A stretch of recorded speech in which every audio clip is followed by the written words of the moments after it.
This is Rudkowski here, reporting on yet another incident of the suppression of the free press. This time, it's of a U.S. Senator trying to get a journalist fired for asking him tough questions. I'm joined by the one and only Abby Martin of MediaRoots.org and RT. Now, if you remember, myself and Abby Martin collaborated together on questioning U.S. Senator Rand Paul on his endorsement of Goldman Sachs Bilderberg puppet Mitt Romney for the 2012 elections. Hey Senator Paul, my name is Luke of We Are Change. We had an interesting conversation before about the Bilderberg group, and knowing what you know, how can you support Mitt Romney when The Guardian reported he was at the Bilderberg meeting? Hey Rand, Abby Martin from Media Roots. I just wanted to ask you one quick question. You know, your endorsement for Mitt Romney, people have a lot of questions about it. Now, the video was a really big hit online, but the most interesting part of the story happened after the video was already up.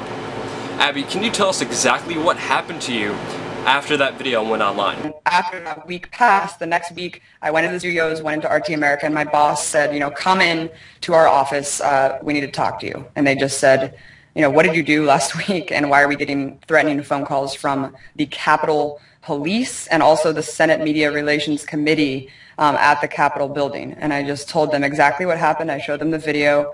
I said that it was totally unaffiliated with RT America, and they said that this guy was calling them saying that they were going to send the Capitol Police down there to arrest me, threatening to strip not only me of my press credentials, but everyone at the station of their press credentials.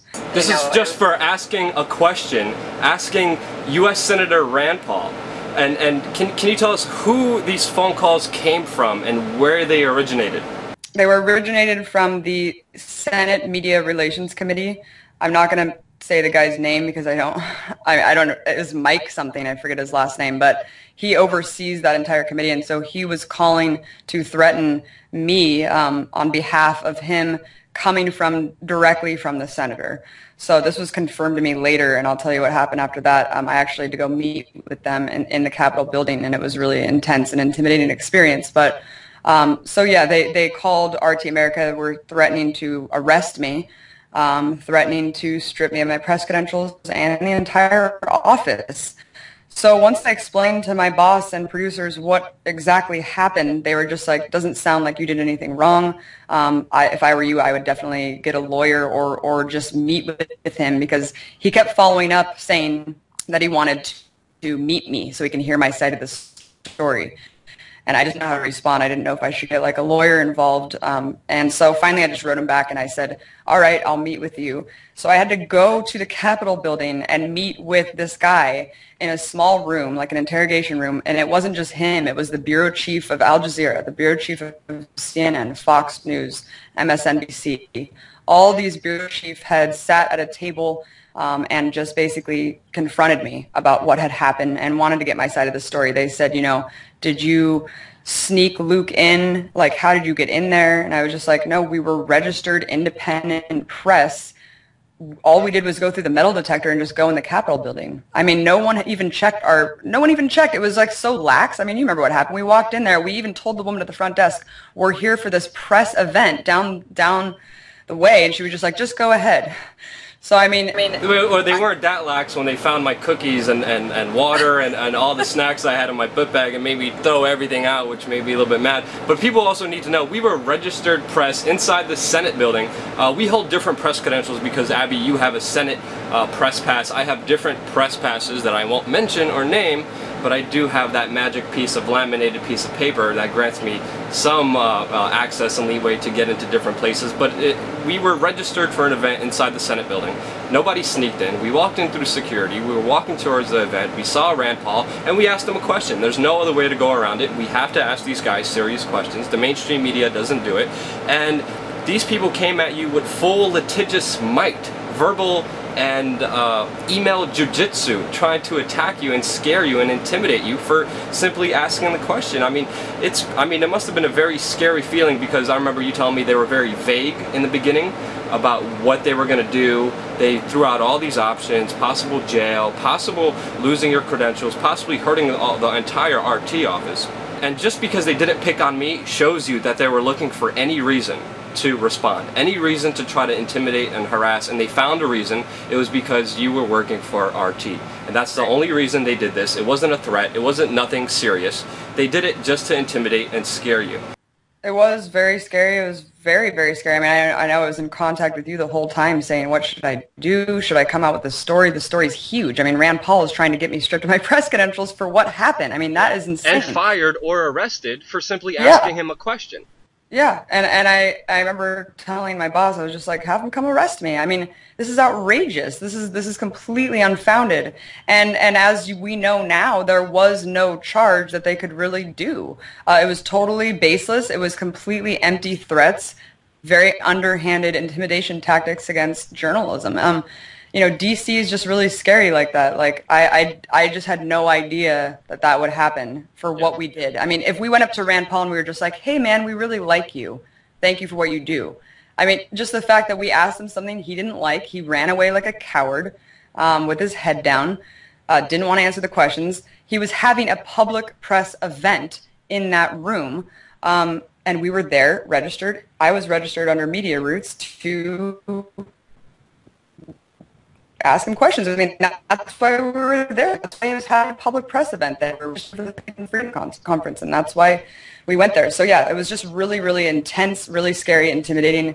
And, you know, at this point, I'm just going to come out with the story because I think people need to know who still think that Rand Paul somehow, you know, has to make deals for him to play the long game so he can, you know, do good things later. No, I mean, he's sold out. Like, he's a sellout to the Republican establishment, and he's underhandedly trying to intimidate journalists who confront him about this selling out. This is a U.S. representative. This is a representative of the people trying to arrest and fire a journalist for asking questions. I mean, the story is huge. I mean, it's unprecedented.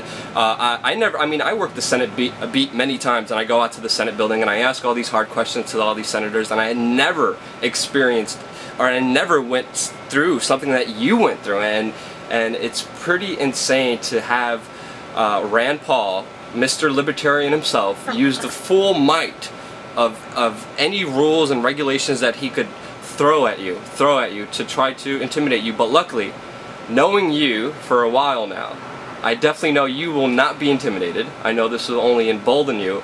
And I know you also have new plans, and you also have a new show that you're going to be working on. Can you update us on what's next for you? Yeah, I mean, it certainly won't intimidate me. In fact, I would love to see him again. In D.C., there's politicians running around. It's absurd. I won't be going into the Capitol building anymore to do it, but I mean, they're everywhere, so you can find out where these people are and talk to them. But yeah, I mean, I wanted to also clarify one point. He also, the guy who called RT said that I could be charged with harassment as well. That was another charge that they were throwing out there kind of blanketly without any foundation whatsoever. But coming up on RT, you know, I haven't been anchoring for the last 2 weeks, and I won't be all of August because I'm preparing to take over the Alona show.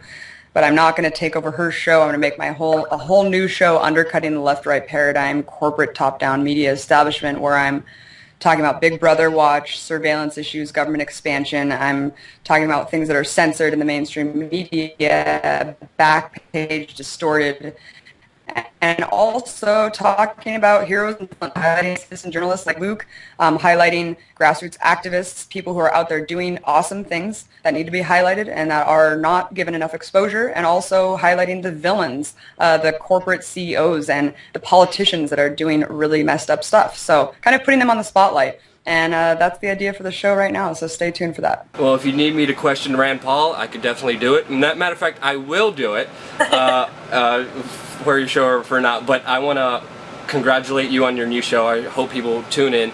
Check out Abby on Twitter, @AbbyMartin. You're an amazing human being. Keep up the great work. And I'm very happy to see you not afraid, not intimidated, emboldened, and only strengthened by this attack. It will not stop us. The more you try to stop us, the more we grow, the more unstoppable we become.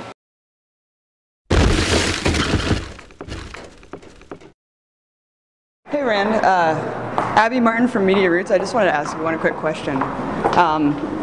You know, your endorsement for Mitt Romney, people have a lot of questions about it.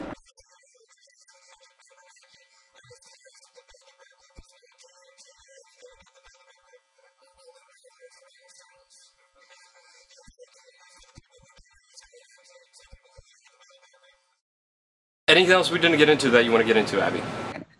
Yeah, I mean, when the corporate media doesn't ask these questions, then who else can? And when people say this is ambush journalism, that's unfounded as well, because people who are like, oh, how come you couldn't get a meeting with him? He said that he'd have a meeting with you. They don't have meetings with people who are not already totally funded by the top-down establishment. I mean, that just doesn't happen. So sometimes they need to be confronted and about legitimate things. I mean, that's just the way it has to happen. And yeah, just once again, you know, the people who say, get an appointment, this is ridiculous, why would he answer you, and you're confirmed, da, da, da. Well, he was happy to talk to Luke before about Bilderberg, you know, before he was in the establishment.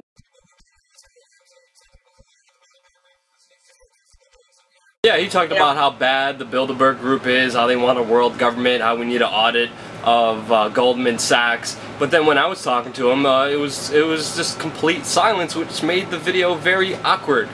I'm just trying to get answers, and that's why I'm here talking to you, and that's why I'm persistent the way I am. I know you could hear me. And he didn't say a single word at all. I know you're trying to ignore me, but the video will play for itself. It will be on YouTube. Nothing. We could have explained everything to our audience. They're only going to have more questions about you, Mr. Rand, and you're only hurting yourself by not answering the question at all. Before you became senator, you talked about the Bilderberg Group and auditing Goldman Sachs. Right now you're supporting Romney. A lot of your supporters are let down. And I'm let down by your reaction.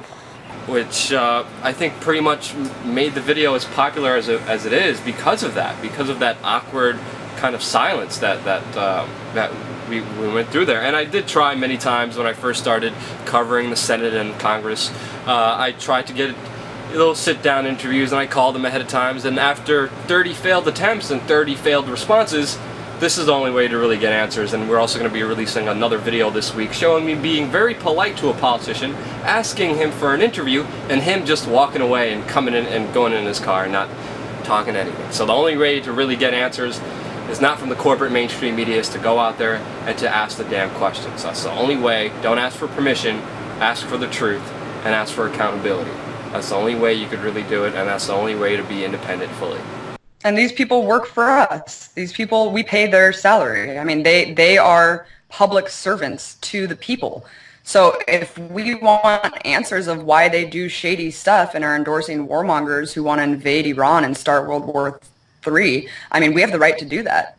Yeah, we have at least the right to question them on their abuse of authority and their horrible actions, and it's you know, the free press and pretty much is what is the most important thing in this country, and we don't have one, and that's why we're living in the world we're living in now. And I applaud people like yourself, Abby, and other brave independent journalists out there who are willing to take the risk, who are willing to face arrest, persecution, for just asking the right questions. And I appreciate your guts, and I know you're going to continue on an amazing journey. You got a great career ahead of you, and full speed ahead. Thank you for everything you do.